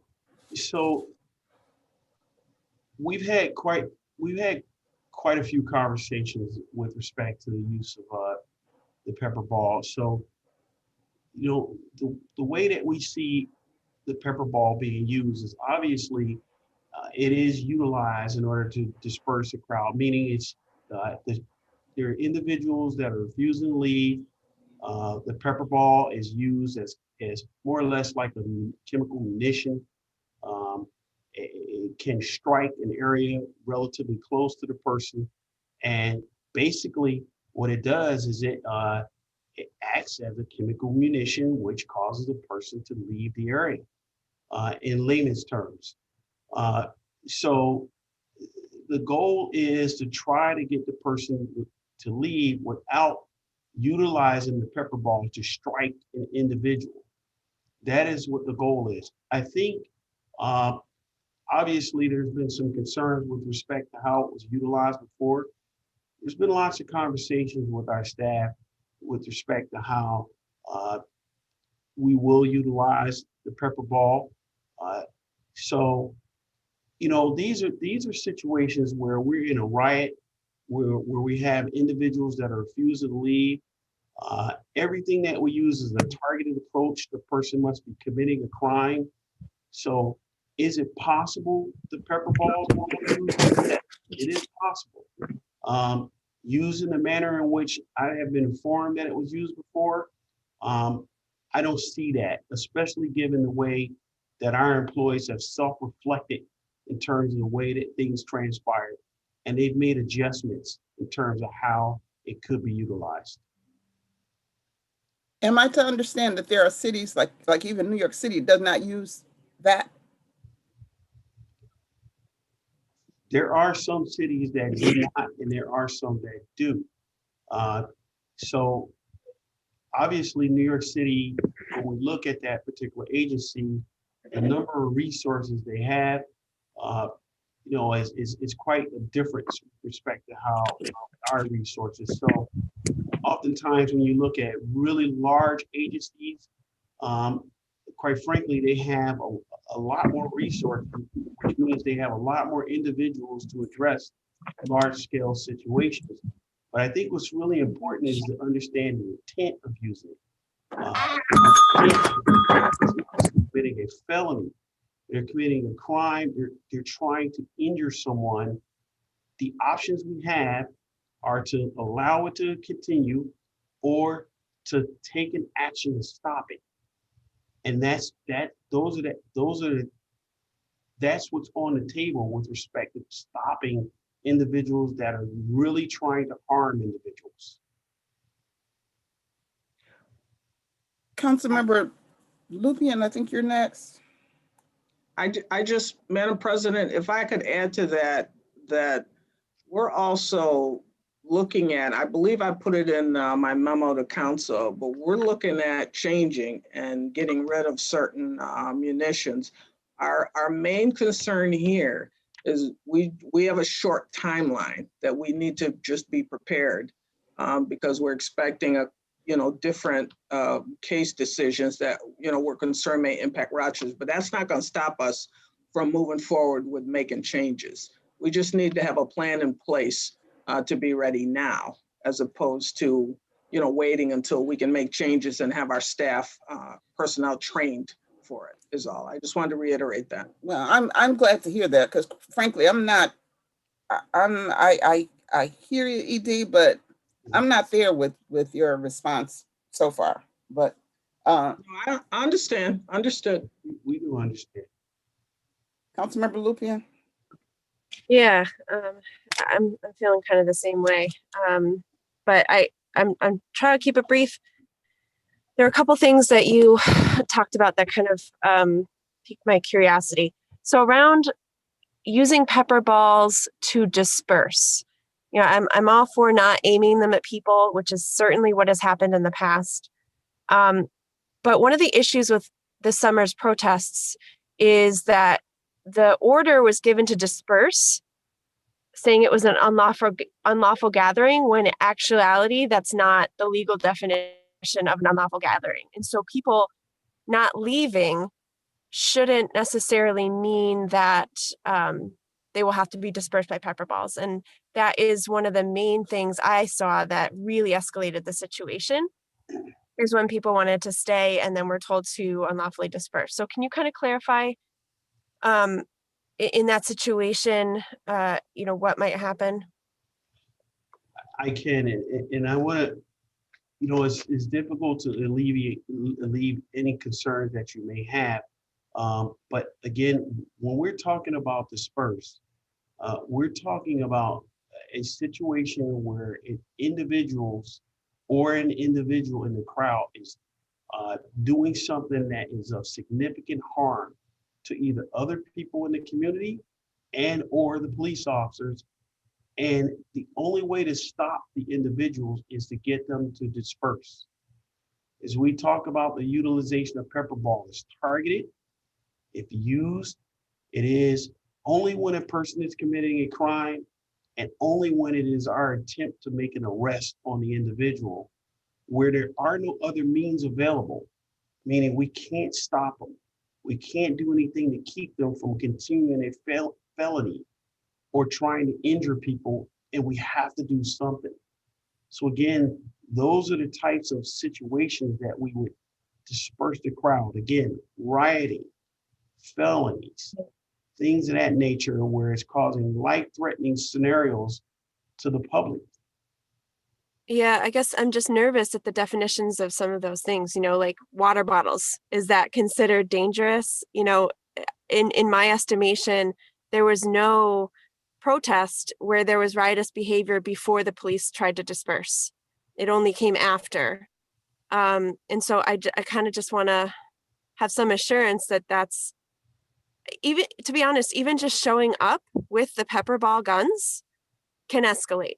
And, you know, in the phases of your deployment, you know, are pepper balls visible? You know, are they out there? Because that's the kind of militaristic response that really, you know, just when people are mad at the police, that they don't want that, they don't want to see that, and it only increases anger.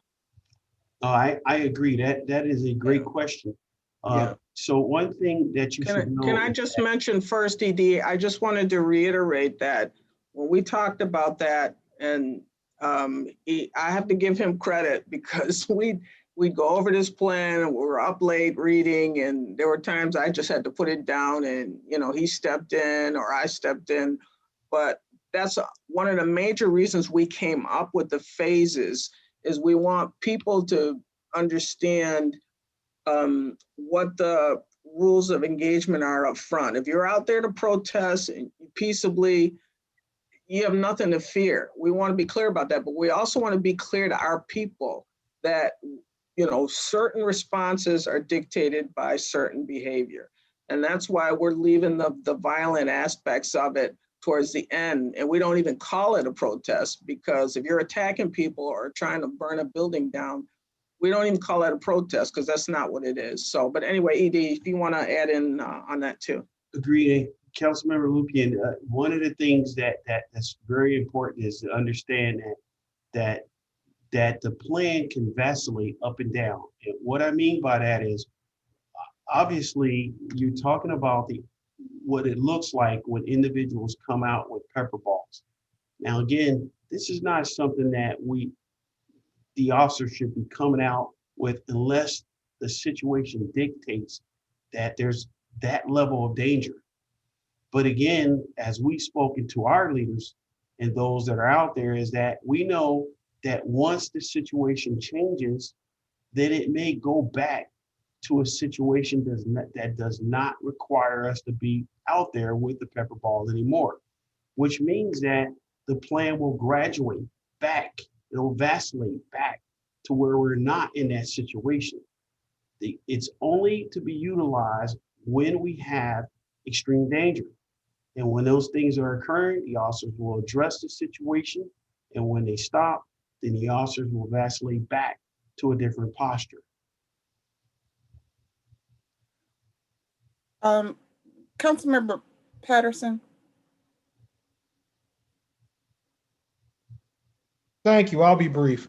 So the 116th Congress, the federal government, and the National Defense Authorization Act passed legislation that required that all federal law enforcement officers engaged in any activity regarding civil disobedience in response to that be required to wear their name tags showing their name and the agency that they work for. Now, that is a new federal requirement. It applies to federal officers. If the federal government can do it, why can't we? Councilmember Patterson, I can't answer that, but here's one thing I can tell you about federal law enforcement for a fact, that most federal law enforcement officers are not first responders. Mm-hmm. So they're not there on the road. They're come generally after what transpires. And I know from experience, there's oftentimes they have a lot of things that can protect them from allowing people to gain access to their family members. So what our concern is obviously we want the police officers to come to work, do their job, have the wellness readily accessible for them to feel comfortable that their family, their children are not going to be harmed because of their job. But at the same time, they will have a way to identify them by way of us getting badges and numbers, so that if a person was to complain, they would just look at the number that the officer has, and then we can address the behavior of the officer. It is really truly to protect the officers and their families. Right, and I just want to reiterate that from what I'm seeing, first of all, we want to be able to identify personnel. We'll still be able to do that. And from what I'm seeing, this numbering system may actually be an easier, quicker way, as opposed to having to look at video and identify who said or did what. So I just wanted to reiterate that. If the goal here is to identify personnel, that's going to happen. You know, nobody will be absolved from that. And this is only on the line during these sort of protest incidents, but at no other time should that be occurring. People only have permission to do that in cases like that because this kind of issue was brought to our attention, and we have to do something, you know. But that's what's driving it. Okay, well, that's good to hear, because in the age we live in of, pardon me for just saying it, growing fascism, the notion of secret police anywhere, especially in the city of Rochester, is absolutely unacceptable. Right, and if I could speak frankly, the ED&I, the deputy chief of operations person, all of our staff, DCA Shaw, we're all on the same page with that sort of thing. We don't play that, quite frankly. And, you know, they know my position is competence, commitment, and ethics. We got there, we got a job to do. I expect them to do the job. I respect the job they have to do, but we also have to hold ourselves accountable for how we move forward. So I can assure you, if there are any issues with that, the ED knows we've had some discussions. Deputy Chief Shaw has been taking the lead on that, on making the logistics happen. But we've had a couple examples on how we were going to move forward with that, and they were unacceptable to me. And so they went back to the drawing board. So I have to give them credit for that.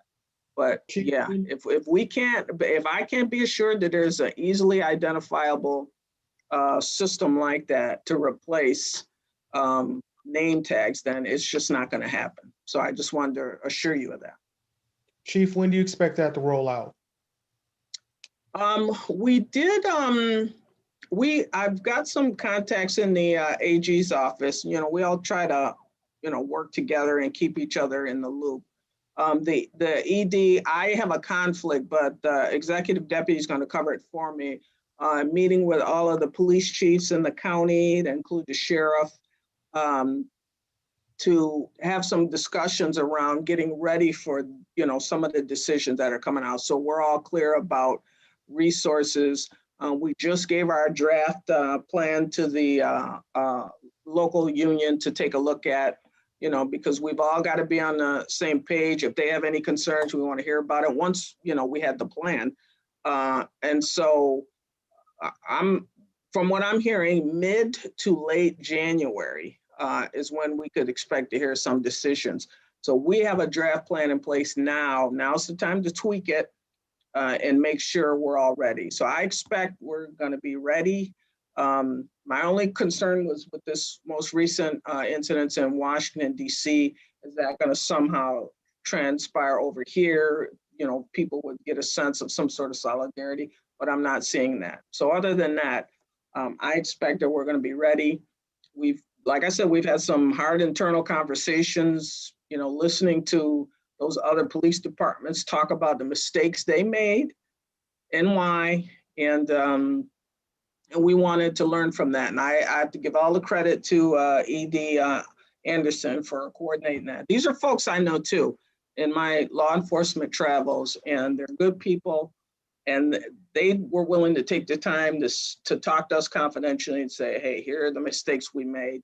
You know, take it for what it's worth. And we're taking it and running with it. We're going to make changes. The changes are coming. If we didn't have these pending issues to deal with, that we didn't really have time to go out, make changes, and ensure that our staff are trained on them, that's what would be happening now. So it's only these pressing cases that presses us where we've got to have a system in place now, but that's still not going to stop us from making our changes. That's going to happen. Councilmember Gruber?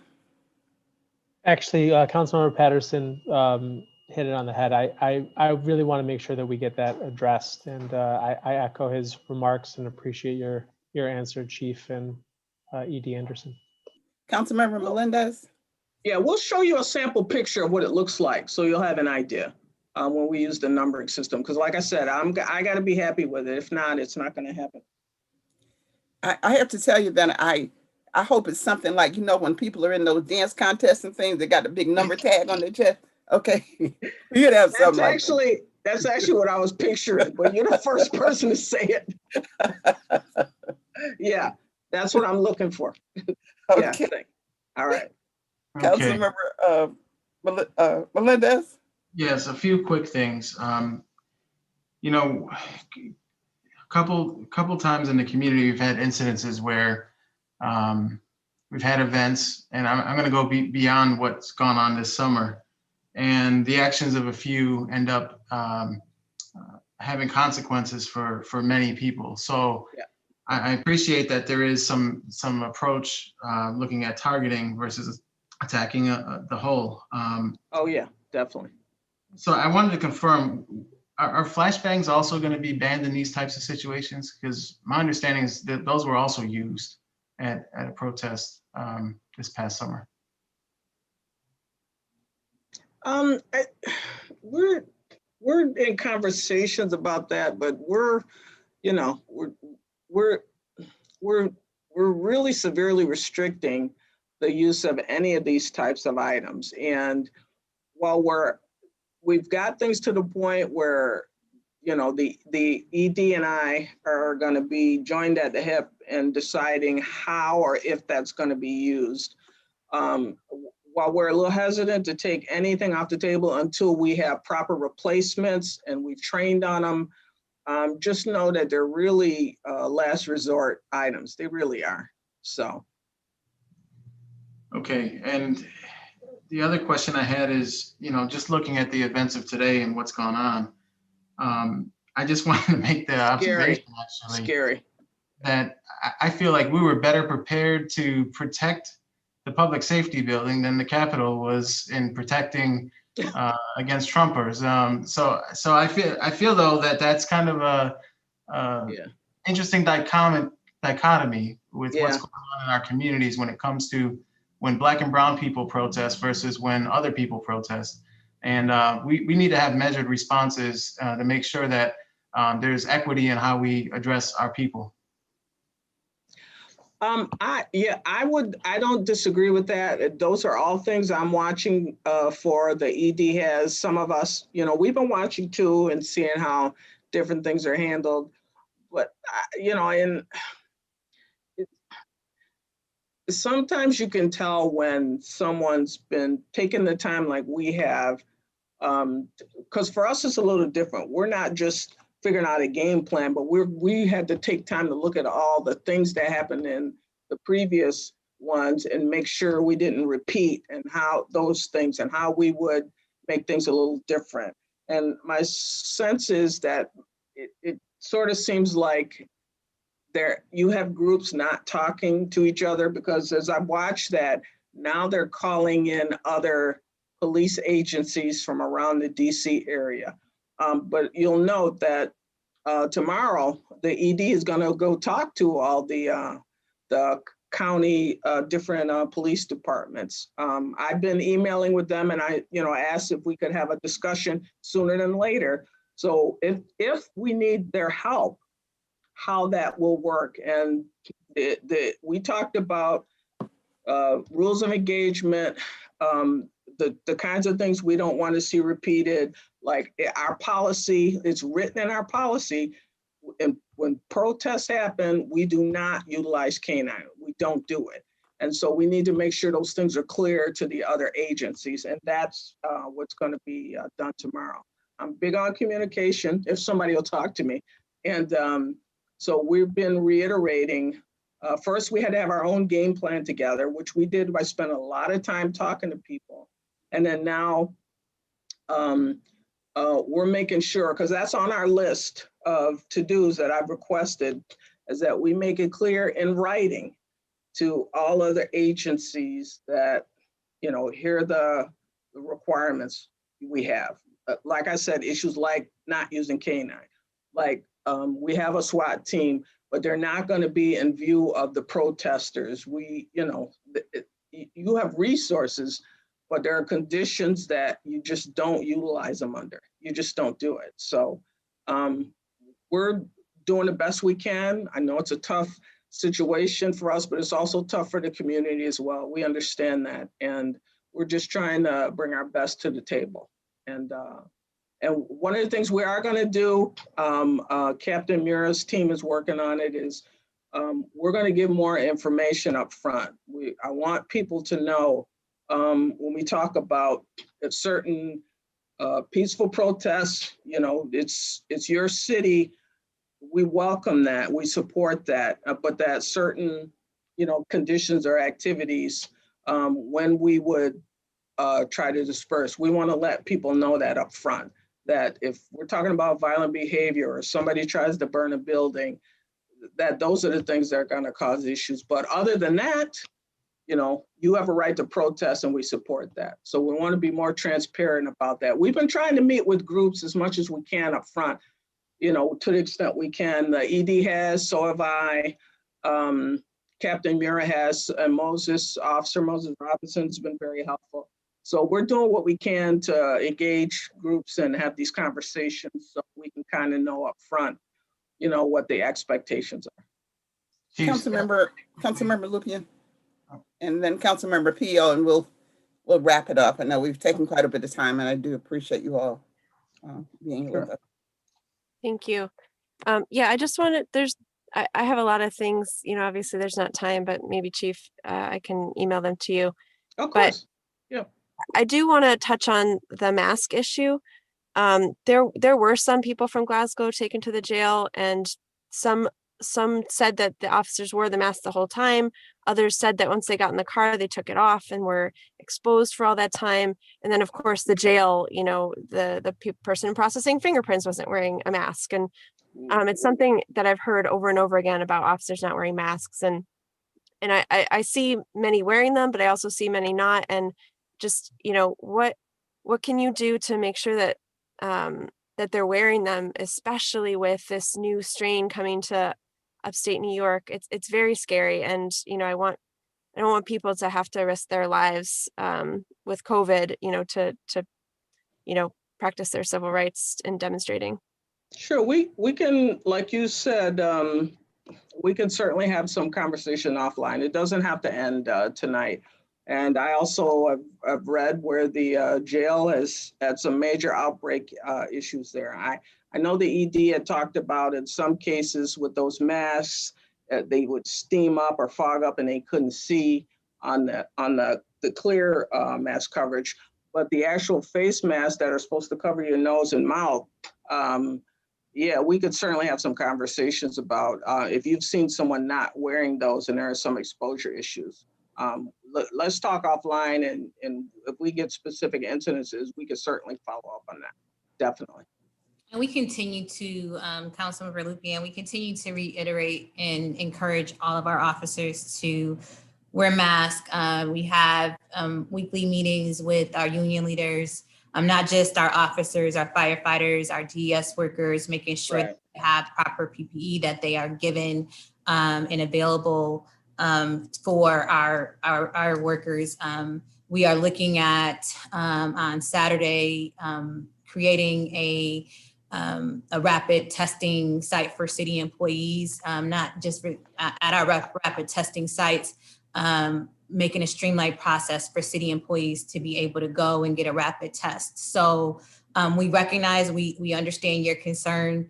We're concerned about our employees as well as the public, and we will continue to reiterate that masks should be utilized at all times for our officers and our firefighters and our DES and all of our employees' safety, as well as for the public. Councilmember Pio, you had a final question for us? Well, wait, yeah. Yes, on one of the first slides, it talks about, if my internet seems to be in and out past a minute, but talks about the illegal eviction rapid response team. And there's about 7 groups that are involved in that.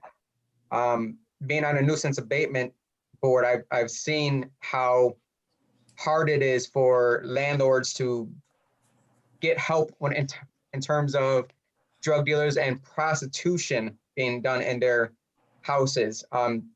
Is there a way that this response team can help with that on the other side, or can we have any kind of rapid response team for, you know, drug dealing and prostitution being done? Because I feel like we have a lot of services on one side and none on the other. No, we definitely can talk and help with that. This was actually where my Rochester Housing Authority hat came in handy with my past police background hat, because and then if you throw in there the HUD rules and, you know, the hoops you got to jump through to, you know, have people move on who are bringing your property down, you know, I could certainly help with that. I think our CAB team can do some good work with that, but certainly sat down with people and you make a clear case for the activities that this person has committed. You call the police when you should. You don't say, well, I didn't call because I didn't think they would do anything. You've got to build a history there. Certainly, yeah, we could work with you on that. The Councilman Patterson, you know, he certainly passed some things on to us when I was over at RHA, and we worked together on that. You know, I almost thought about recruiting him because he, you know, he'll have some good intel, good sources. You need to be a good cop. You got to have people calling you and telling you what's going on, who the players are. We definitely could do that. I can plug you in with some folks and we can get it done. No problem. Appreciate it. Thank you so much. Okay. You all have been very generous with your time, and we definitely appreciate that. I would encourage anyone who has remaining questions, and I'm sure that we do have some, that we would send those to Conda, and we'll get them over to the chief and or to the commissioner. I also want to share, Councilmember Pio indicated that we should provide a phone number for people who may be watching this and want additional information about the subjects we've covered. Is there a number both for you, Chief, and for you, Commissioner, that people can call? Sure. On my end, it's the main office is 428-7033. And they'll connect with them, take their question, and we'll make sure it gets addressed. And for us, it would be, you know, their area service center. So without mentioning 4 numbers, they can connect to that through 311. And then for my office is the Office of Constituent Services, 428-7045. Okay. And the council number is 428-7538, just that's for general information. So again, I'd like to thank you all for your time, and we look forward to continuing this discussion and resolving these sort of dicey issues that we're faced with in these dicey times. So, and also they can also call 311 and they can connect you to any of our offices. So yes, the easy number to remember is 311. 311 is a bet. Yes, absolutely. Yeah. Absolutely. Thank you, Madam President and Council. Thank you.